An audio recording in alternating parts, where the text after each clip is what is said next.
রেলের এই যাত্রা শুরু, সঠিক সময় ট্রেন ছাড়ায় উচ্ছ্বাসিত মানুষ। ফিরতি যাত্রায় দেয়া হচ্ছে 10 জনের টিকিট। কাঁচা চামড়ার সর্বনিম্ন দাম নির্ধারণ নিয়ে ব্যবসায়ীদের ক্ষোভ, কেনা বেচায় নৈরাজ্য সৃষ্টির আশঙ্কা, মূল্য পুনর্নির্ধারণের তাগিদ।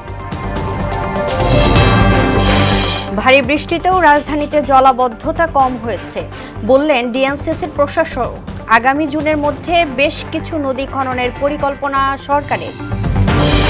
এবং বিজিএমই নির্বাচনে উৎসবমুখর পরিবেশে চলছে ভোট গ্রহণ। 35টি পরিচালক পদের বিপরীতে লড়ছেন 76 প্রার্থী।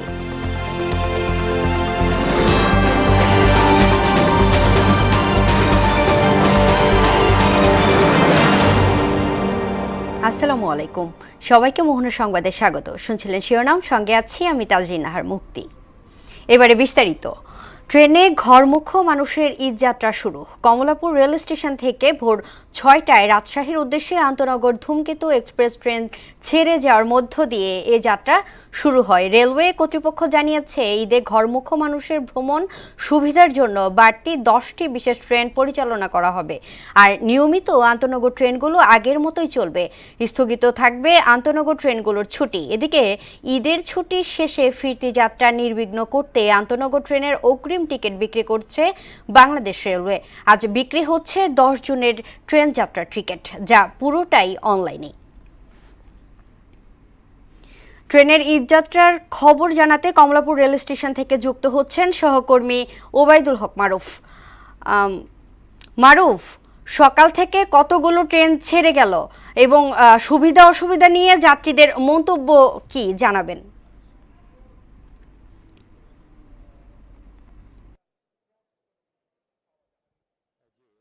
আমি এই মুহূর্তে রয়েছি ঢাকার যে কমলাপুর রেলওয়ে স্টেশন রয়েছে সেই রেলওয়ে স্টেশনে। এই রেলওয়ে স্টেশনে আমরা এসে দেখেছি যে সকালে মূলত রাজশাহীর একটি ট্রেন ঈদের বিশেষ যাত্রা শুরু করার মধ্য দিয়ে রেল যাত্রা শুরু হয়েছে এবং এরপরে আমরা দেখেছি যে যেই নিয়মিত যে ট্রেনগুলো রয়েছে সেই ট্রেনগুলো যথাসময় ছেড়ে গেছে এবং রেল স্টেশনে কোনো বাড়তি চাপ নেই। যাত্রীরা যারা আছে তারা জানিয়েছে যে তারা স্বাচ্ছন্দ্যে ঈদ যাত্রা করতে পারছে। টিকিটিংয়ের ক্ষেত্রে অনলাইনে টিকিটিং হওয়ায় তাদের জন্য টিকিটিং নিয়ে বিশেষ কোনো হ্যাসেল পোহাতে হয়নি এবং আমরা এখানে আসার পর দেখতে পেয়েছি যে রেলের সার্বিক পরিস্থিতি নিয়ে এখানে কথা বলছেন রেল সচিব। রেল সচিব জানিয়েছেন যে এই ঈদের জন্য 5 জোড়া বিশেষ ট্রেন চালু করা হয়েছে। সেই 5 জোড়া রেলের পাশাপাশি শিডিউলে যে নিয়মিত ট্রেনগুলো রয়েছে সেগুলো যথারীতি চলবে এবং এই সময়ে নিরাপত্তা ব্যবস্থা জোরদার করতে বিভিন্ন বাহিনী, র্যাব পুলিশ সহ বিভিন্ন বাহিনী তৎপর রয়েছে এবং রেল যাত্রা নির্বিঘ্ন করতে সব ধরনের প্রস্তুতি রয়েছে। বিশেষ করে এবার এই যাত্রায় ক্যাটেল ট্রেন নামে বিশেষ সার্ভিস চালু করা হয়েছে, যার মাধ্যমে পশু পরিবহন করা হবে এবং একই সঙ্গে আমরা জেনেছি যে এইখানে রেল সচিব আমাদেরকে জানিয়েছেন যে সেই ক্যাটেল ট্রেন সার্ভিসের জন্য যে নিয়মিত ট্রেন সার্ভিসের কোনো সমস্যা না হয় সেই বিষয়ে আমাদেরকে তিনি জানিয়েছেন এবারের ঈদ যাত্রায় বরাবরের মতো ঈদ যাত্রার আগেই যে ছুটিটা থাকে সেই ছুটিটা এবারের ঈদ যাত্রায় নেই, যে কারণে 2 দিন ছুটিতে একটু বাড়তি চাপ হয়ে যেতে পারে। সেই বাড়তি চাপ এড়াতে মূলত তারা সার্বিক প্রস্তুতি তারা রেখেছেন। আমরা এই মুহূর্তে দেখছি যে রেল সচিব সার্বিকভাবে আমাদেরকে নিশ্চিত করেছেন যে এবারের ঈদ যাত্রাকে কেন্দ্র করে সব ধরনের প্রস্তুতি তাদের রয়েছে। টিকিটের কালোবাজারি রোধে তাদের বিশেষ পরিকল্পনা এবং বিগত ঈদে যেই পরিকল্পনা ছিল তার পাশাপাশি বাড়তি পরিকল্পনা রয়েছে।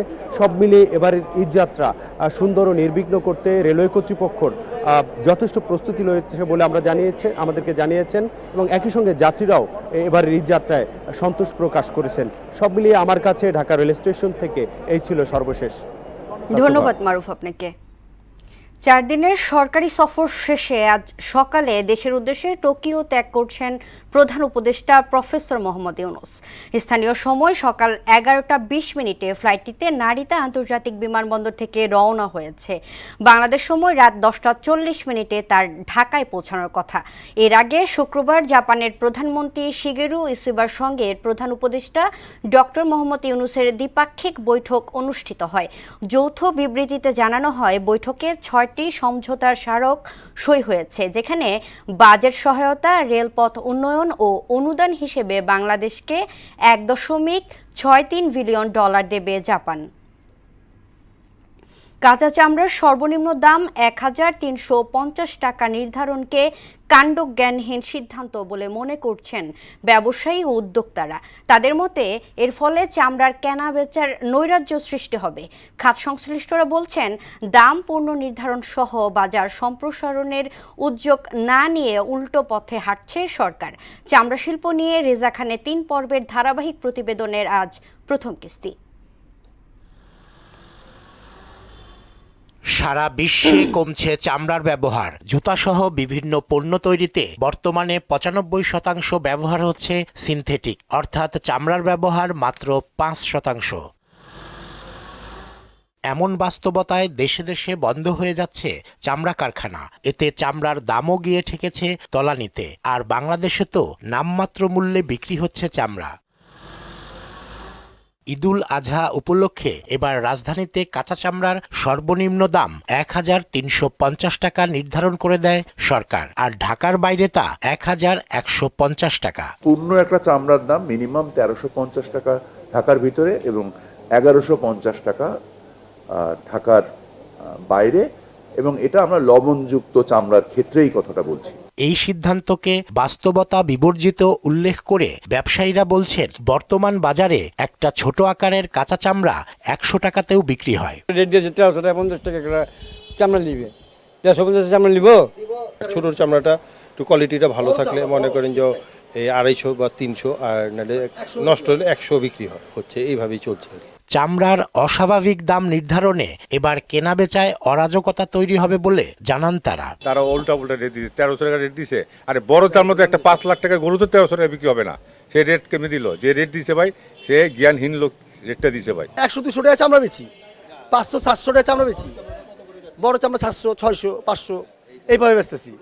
ছোটটা বেচতে 200-300-100 বেচতেছি। বিশেষজ্ঞরা বলছেন, বর্তমান বাস্তবতায় বাজারে নৈরাজ্য ঠেকাতে চামড়ার ব্যবহার বাড়ানো সহ নতুন কর্মপরিকল্পনার বিকল্প নেই। সরকারের চেষ্টা করা উচিত নতুন নতুন মার্কেট করা, তারপরে বেশি দামে চামড়া সেল করে এবং চামড়া ব্যবহারটা যাতে বাড়ে। ওইদিকে না যায় ওনারা উল্টা সিদ্ধান্ত নিয়েছেন যে এই কাঁচা চামড়া এবং ওইটগুলো রপ্তানি করবে। দাম ঠিক রাখতে অংশীজনদের পরামর্শ আমলে না নেয়ার মনোবৃত্তি থেকে সরকারকে বেরিয়ে আসার পরামর্শও দেন তিনি। বাণিজ্য উপদেষ্টা সাহেব উনি একঘেয়েমি কাজ করতেছে, উনি কোনো ফাতে করতেছেন না কোনো কথা। রেজা খান, মোহনা সংবাদ, ঢাকা। আগামী জুনের মধ্যে বেশ কিছু নদী খনন ও দূষণমুক্ত করার পরিকল্পনা জানিয়েছে পরিবেশ উপদেষ্টা সৈয়দা রিজওয়ানা হাসান। ফ্যাসিস্টদের পতন হলেও তাদের দোসর ও স্বার্থন্বেষী মহল সরকারের ইতিবাচক কাজে বাধা সৃষ্টি করছে বলে অভিযোগ করেন তিনি। সকালে পরিবেশ অধিদপ্তরের নির্বাচনী ইস্তেহারে জলবায়ু পরিবর্তন অগ্রাধিকার বিষয়ক আলোচনা সভায় তিনি এ অভিযোগ করেন। এতে উত্তর সিটি কর্পোরেশনের প্রশাসক দাবি করেন, 2 দিনের টানা বৃষ্টির পরও রাজধানীতে সেভাবে জলবদ্ধতা হয়নি। বুড়িগঙ্গা, তুরাগ, বালু আর শীতলক্ষা, এই 4টা নদীরই কর্মপরিকল্পনা আমরা করছি। 4টা নদীরই আমরা পুরা বাজেট অ্যাসেসমেন্ট করছি। বাকি কয়টা হয়তো আগামী বছর জুনের আগে হবে না, তো আমরা কাজটা শেষ করে দিয়ে যাব। তৈরি পোশাক শিল্প মালিকদের শীর্ষ সংগঠন বিজিএমই এর পরিচালনা পর্ষদ নির্বাচনে ভোট গ্রহণ চলছে।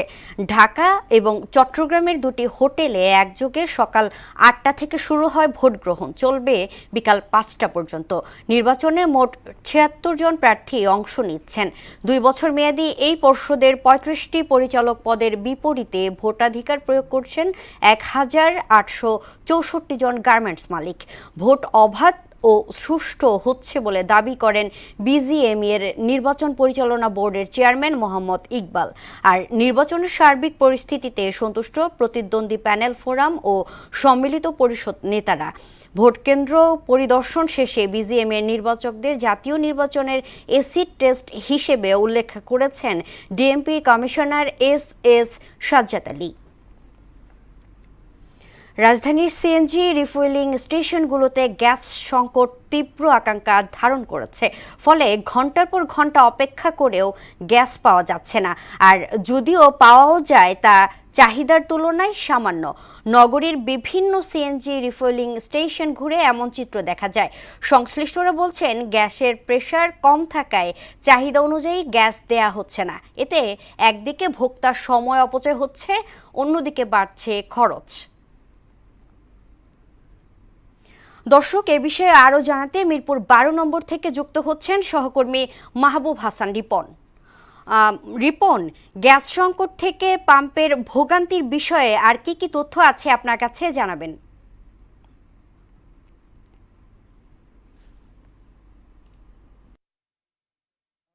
যেমনটি আপনি বলছিলেন যে রাজধানীতে গ্যাসের সংকট, সিএনজি গ্যাসের সংকট তীব্রতর হচ্ছে এবং এই সমস্যাটি 1-2 দিনের নয়, এই সমস্যাটি দীর্ঘদিনের। এবং সেই ক্ষেত্রে যারা সিএনজি চালক রয়েছেন, যারা সিএনজি কনভারসেশন করে গাড়ি চালাচ্ছেন, প্রত্যেকেই কিন্তু এক দুর্বিষহ সময় পার করছেন এবং গ্যাস নেওয়ার ক্ষেত্রে তাদেরকে অনেক বেশি চ্যালেঞ্জের মুখোমুখি হতে হচ্ছে।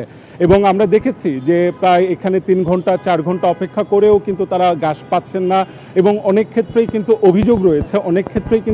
অভিযোগ রয়েছে যে তারা যে প্রেশার, সেই প্রেশার কিন্তু কাঙ্ক্ষিত মাত্রায় পাচ্ছে না। আমরা এরকম একজন গ্রাহকের সাথে কথা বলতে চাই, তিনি জানাবেন যে বর্তমান গ্যাসের প্রেশার কেমন এবং তারা কি ধরনের স্ট্রাগল করছেন গ্যাস পাওয়ার ক্ষেত্রে। জানাবেন। এটা শুধু আজকের না, বিগত 2 মাস মানে 1.5 মাস 2 মাস হয়ে গেছে এই একই অবস্থা কন্টিনিউ চলতেছে। গ্যাসে কোনো প্রকার কোনো প্রেশার নাই। আমরা এসে মোটামুটি গ্যাস নিতে গেলে, লাইনে আসতে গেলে নজেল পেতে পেতে আমাদের 4 থেকে 5 ঘন্টা সময় লেগে যাচ্ছে। এমত অবস্থায় এটার কোনো সুরাহাই দেখতেছি না। কখনো প্রতিটা দিন 100 প্রেশার, ম্যাক্সিমাম 100 থেকে 10 এরকম প্রেশার। আমরা গ্যাস নিতে গেলে নর্মালি 4 থেকে 5 ঘন্টা আমাদের চলে যাচ্ছে নর্মালি। এবং ক্ষতিগ্রস্ত তো অনেকভাবে, আমরা গ্যাস নিতে 5 ঘন্টা যাচ্ছে এবং যে পরিমাণে গ্যাস পাচ্ছি এতে দ্বিতীয়বার আবার আসা লাগে। অর্থাৎ আমরা প্রতিদিন 8 থেকে 10 ঘন্টা শুধু গ্যাসের সিরিয়ালেই থাকি গ্যাস নেওয়ার জন্য। তাহলে আমরা আমাদের বাকি যে কাজগুলো আমরা সেভাবে মানে স্বাচ্ছন্দ্যভাবে করতে পারতেছি না। ধন্যবাদ। যেটি ওনারা বলছিলেন যে দেখেন, যখন তারা গ্যাস পান না তখন কিন্তু তারা এলপিজি কিংবা অকটেন এর সাহায্য নিতে হয় এবং এর ফলে তাদের একদিকে যেরকম সময় অপচয় হচ্ছে, অন্যদিকে ঠিক সেভাবে কিন্তু অর্থের যে বিষয়টি সেটিও কিন্তু দেখা দিচ্ছে। অর্থাৎ খরচ বেড়ে যাচ্ছে তাদের দৈনন্দিন জীবনযাত্রায়। তো এই সংকট যত তীব্রতর হবে তত কিন্তু এই যে মানুষ যারা রয়েছেন, যারা এই সেবার সাথে যুক্ত, তারা কিন্তু ক্ষতিগ্রস্ত হবেন, এমনটি জানাচ্ছেন এখান থেকে। তো এই ছিল মিরপুর 12 থেকে আমার কাছে সর্বশেষ। ধন্যবাদ রিপন আপনাকে। ভারতীয় অংশে বেহাল সড়কের কারণে ময়মনসিংহের হালুয়াঘাটে কড়াইতলী ও গোবরাকুড়া স্থলবন্দর দিয়ে কয়লা আমদানি বন্ধ হয়ে গেছে। এতে বেকার সময় কাটাচ্ছেন বন্দরের শ্রমিকরা। সংকট কাটাতে সময় লাগবে জানিয়ে বন্দর কর্তৃপক্ষ বলছে, ভারত থেকে পাথর আমদানির মাধ্যমে স্থলবন্দর সচল রাখার চেষ্টা চলছে।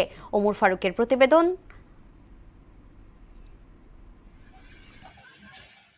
এক যুগেরও বেশি সময় আগে হালুয়াঘাটের করৈতলী ও গোবরাকুড়া স্থলবন্দরের আনুষ্ঠানিক কার্যক্রম শুরু হয়। আইনি জটিলতায় বিভিন্ন সমস্যা হলেও গেল বছরের ডিসেম্বর থেকে পুরোদমে শুরু হয় কয়লা আমদানি। সম্প্রতি স্থলবন্দরের সঙ্গে সংযুক্ত ভারতীয় অংশের সড়কে খানাখন্দ সৃষ্টি হওয়ায় কয়লা আমদানি বন্ধ হয়ে গেছে। আমদানি বন্ধের পাশাপাশি বন্দরে মজুদ কয়লা বিক্রি না হওয়ায় বেকার হয়ে পড়েছেন 2 স্থলবন্দরের শ্রমিকরা। বন্দরটা বন্ধ হওয়াতে আমাদের খুব দরিদ্র দিন কাটতেছে, মানে আমাদের কোনো ইনকাম সোর্স নেই। এটা চালু থাকে তাহলে আমাদের চলা ভালো হয়, 1000, 1500, 2000 টাকা ইনকাম করতে পারি। আর অনেক প্রোডাক্ট আছে, এগুলো যদি আসে তাহলে সবার জন্য, ব্যবসায়ীদের জন্য যেরকম ভালো, এরকম আপনার এলাকার যারা কাজ করে তাদের জন্য সবার জন্য ভালো। 28টা আইটেম যে এখানে অনুমোদন করা আছে, এগুলো যদি সরকার ভালোভাবে আমাদেরকে আমদানি করতে দেয় বা রপ্তানি করতে দেয়, তাহলে এখান থেকে সরকার অনেক টাকা রাজস্ব পাবে। ব্যবসায়ীরা বলছেন, শুধু কয়লা আমদানির মাধ্যমে সারা বছর 2 স্থলবন্দর সচল রাখা সম্ভব নয়। এক্ষেত্রে পাথর আমদানিতে মনোযোগ বাড়াতে হবে।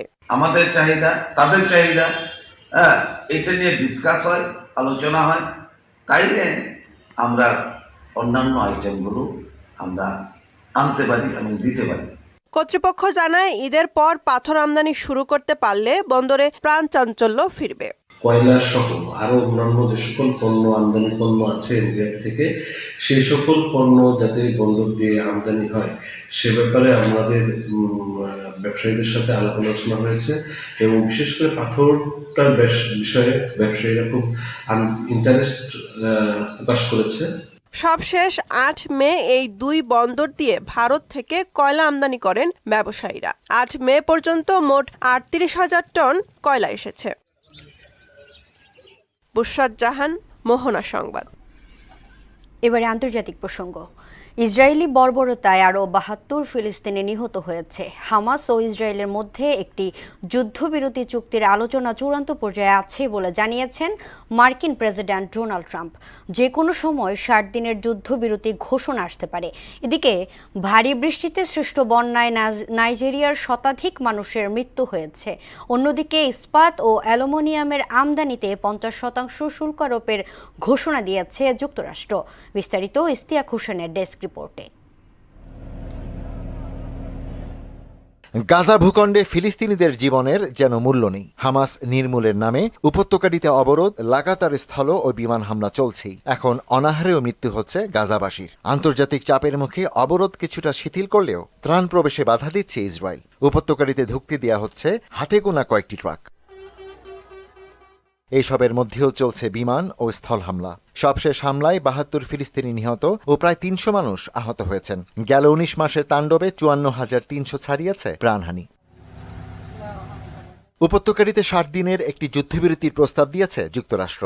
এই যুদ্ধবিরতির অধীনে প্রথম সপ্তাহে জীবিত ও মরদেহ মিলিয়ে 28 ইসরায়েলি জিম্মিকে মুক্তি দেবে হামাস। বিনিময়ে 1236 কারাবন্দী এবং 180 ফিলিস্তিনির মরদেহ ফেরত দেওয়া হবে। হামাস ও ইসরায়েলের মধ্যে যুদ্ধবিরতি চুক্তির আলোচনা চূড়ান্ত পর্যায়ে রয়েছে বলে জানিয়েছেন মার্কিন প্রেসিডেন্ট ডোনাল্ড ট্রাম্প। এদিকে গাজার মানবিক সংকটের প্রতি সাড়া না দিলে ইসরায়েলের উপর নিষেধাজ্ঞা আরোপের হুঁশিয়ারি দিয়েছেন ফরাসি প্রেসিডেন্ট ইমানুয়েল ম্যাক্রো। নাইজেরিয়ার উত্তর মধ্যাঞ্চলের নাইজার রাজ্যের মকৌ শহরে ভারী বৃষ্টিতে সৃষ্ট বন্যায় শতাধিক মানুষের মৃত্যু হয়েছে। ধসে গেছে কয়েক হাজার ঘরবাড়ি। অনেক মানুষ এখনও নিখোঁজ থাকায় মৃতের সংখ্যা বাড়তে পারে বলে জানিয়েছে কর্তৃপক্ষ। ইন্দোনেশিয়ার পশ্চিম জাভার প্রদেশে একটি পাথরের খনি ধসে অন্তত 10 জনের মৃত্যু হয়েছে। নিখোঁজ রয়েছে আরও 6 জন। তাদের উদ্ধারে কাজ শুরু করেছে কর্তৃপক্ষ। স্থানীয় সময় শুক্রবার সকালে এই দুর্ঘটনা ঘটে। অন্যদিকে ইস্পাত ও অ্যালুমিনিয়ামের আমদানি শুল্ক বাড়িয়ে দ্বিগুণ করার ঘোষণা দিয়েছেন মার্কিন প্রেসিডেন্ট ডোনাল্ড ট্রাম্প। ফলে এখন থেকে এসব পণ্য আমদানিতে 25% বদলে মার্কিনীদের গুনতে হবে এর দ্বিগুণ ট্যারিফ। আগামী বুধবার থেকে কার্যকর হবে এ শুল্ক। ইশতিয়াক হোসেন, মোহনা সংবাদ। দর্শক, শেষ করব মোহনা সংবাদ। যাওয়ার আগে শিরোনামগুলো দেখে নিচ্ছি আরও একবার। রেলের ঈদযাত্রা শুরু, সঠিক সময় ট্রেন ছাড়ায় উচ্ছ্বসিত মানুষ। ফিরতি যাত্রায় দেয়া হচ্ছে 10 জনের টিকিট।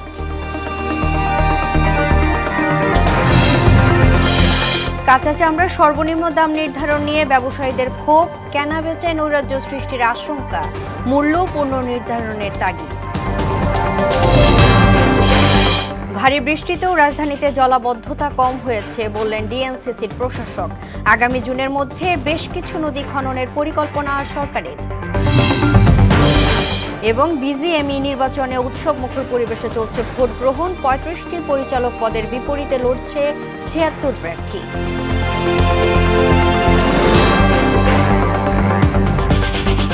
এই ছিল মোহনা সংবাদে। পরবর্তী সংবাদ বিকেল 5:30টায়। এর আগে বিকেল 3টায় দেখবেন সংবাদ এক নজরে। মোহনার সবশেষ খবর জানতে ভিজিট করুন www.mohona.tv। সংবাদ দেখতে পারেন ফেসবুক ও ইউটিউবে। এতক্ষণ সঙ্গে থাকার জন্য ধন্যবাদ।